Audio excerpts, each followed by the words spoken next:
जब किसी की सांस में बदबू हो तो उनके साथ बातचीत करना काफी असहज हो सकता है। अगर आपकी सांसों में बदबू है तो यह आपसे बात करने वाले लोगों का ध्यान भटका सकती है और एक नकारात्मक छवि भी बना सकती है।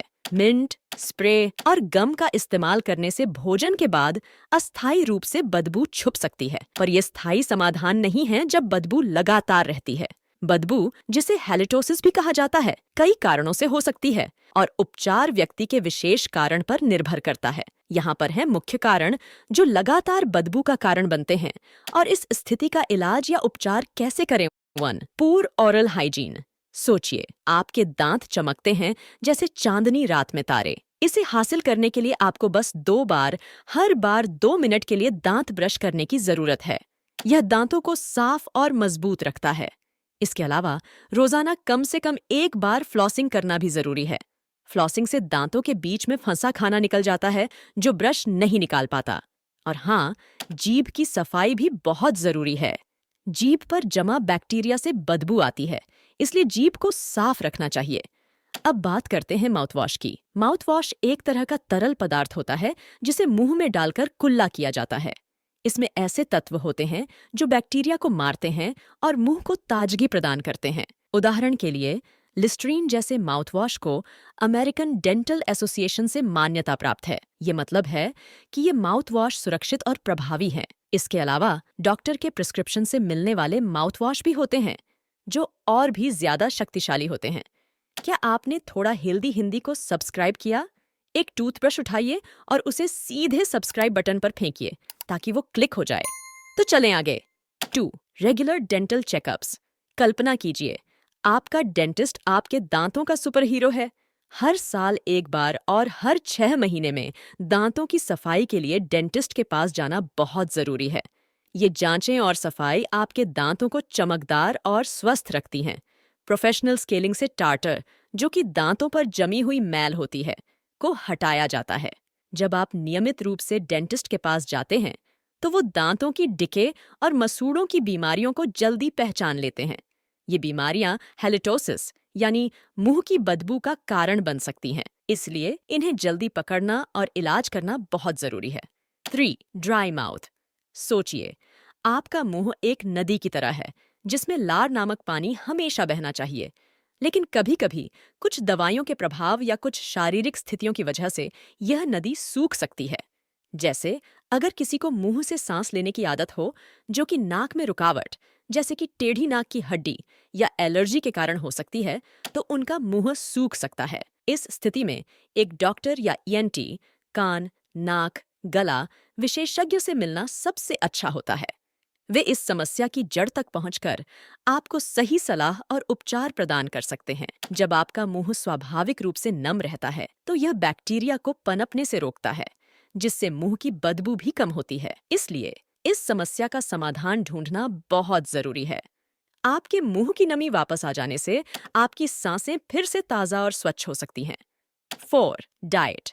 सोचिए, आपकी सांसें एक खुशबूदार बगीचे की तरह हों, लेकिन कुछ खास खाने की चीजें जैसे कि प्याज और लहसुन इस बगीचे में अस्थायी रूप से खराब खुशबू फैला सकती है। ये खाने की चीजें जब पचती हैं तो उनकी गंध आपकी सांसों में आ सकती है। कुछ खाद्य पदार्थों को पचाने में कठिनाई भी हैलिटोसिस का एक कारण हो सकती है। अगर आपका पाचन तंत्र किसी खास खाने को ठीक से नहीं पचा पा रहा है तो इससे भी बदबू आ सकती है। इसलिए जब आप खाने का चुनाव करें तो ध्यान रखें कि कुछ खाने की चीजें अस्थायी रूप से आपकी सांसों को प्रभावित कर सकती हैं। और अगर आपको लगता है कि आपका पाचन तंत्र किसी खाद्य पदार्थ को ठीक से पचा नहीं रहा, तो इसका भी समाधान खोजना जरूरी है। इससे आपकी सांसें फिर से खुशबूदार और ताजगी भरी हो सकती हैं। 5. स्मोकिंग। कल्पना कीजिए कि आपकी सांसें एक स्वच्छ, शुद्ध हवा की तरह हों, लेकिन धूम्रपान, जो कि हैलिटोसिस यानी मुंह की बदबू का एक प्रमुख कारण है, इस ताजगी को खराब कर सकता है। जब आप धूम्रपान करते हैं तो सिगरेट का धुआं और रसायन आपके मुंह में बैक्टीरिया को बढ़ा सकते हैं, जिससे बदबू आने लगती है। इसका सीधा और सरल समाधान है धूम्रपान छोड़ देना। यह जरूर थोड़ा कठिन लग सकता है, पर इसके फायदे अनेक हैं। जब आप धूम्रपान छोड़ देते हैं तो न सिर्फ आपकी सांसें बेहतर होती हैं, बल्कि आपका स्वास्थ्य भी सुधरता है। धूम्रपान छोड़ने से आपकी सांसें फिर से ताज़ा और स्वच्छ हो जाती हैं और आपके मुंह का स्वास्थ्य भी बेहतर होता है। यह एक कठिन पर अत्यंत लाभकारी कदम है जो आपकी सांसों को ताजगी और आपके जीवन को स्वास्थ्य प्रदान कर सकता है। 6. Allergies and post nasal drip. कल्पना करें, आपकी नाक एक नाली की तरह है जिसमें से पानी साफ सुथरा बहता है, लेकिन एलर्जी और पोस्ट नेजल ड्रिप की वजह से यह नाली कभी कभी गंदी हो जाती है। जब नाक से गिरता पानी गले में जमा हो जाता है तो इससे बदबू आने लगती है। इसके लिए नाक की सफाई का एक तरीका है नेति पॉट का उपयोग करना। नेति पॉट एक छोटा बर्तन होता है जिसमें पानी और नमक मिलाकर नाक की सफाई की जाती है। यह प्रक्रिया नाक के अंदर की गंदगी और बैक्टीरिया को साफ करती है, लेकिन अगर यह समस्या लगातार बनी रहती है तो डॉक्टर से सलाह लेना जरूरी होता है। डॉक्टर आपकी समस्या का कारण पहचानकर आपको सही उपचार बता सकते हैं। इस तरह के उपचारों से आपकी नाक साफ हो जाती है और साथ ही साथ आपकी सांसें भी फिर से ताज़ा और स्वच्छ हो जाती हैं। यह नाक और गले की स्वच्छता के लिए एक अहम कदम है जो आपकी सांसों की ताजगी को वापस ला सकता है। Serious medical conditions. कल्पना कीजिए, आपका शरीर एक मशीन की तरह है जिसमें हर भाग का अपना एक महत्वपूर्ण काम होता है। लेकिन जब इस मशीन का कोई भाग ठीक से काम नहीं करता तो इससे कई तरह की समस्याएं हो सकती हैं, जिनमें से एक है मुंह की बदबू।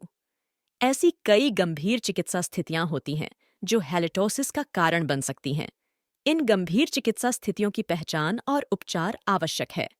इसलिए अगर आपको लगता है कि आपकी मुंह की बदबू का कारण कोई गंभीर बीमारी हो सकती है, तो जल्दी से डॉक्टर से सलाह लें। इससे न सिर्फ आपकी सांसें ताजगी से भर जाएंगी, बल्कि आपका स्वास्थ्य भी बेहतर होगा। अगर आपको हमारी इस वीडियो की जानकारी पसंद आई हो तो लाइक बटन जरूर दबाएं और हमारे चैनल को सब्सक्राइब करके ऐसी और जानकारियां प्राप्त करें। आपका सहयोग हमें और अधिक मायने रखता है। और हाँ, थोड़ा हेल्दी रहिए, खुश रहिए।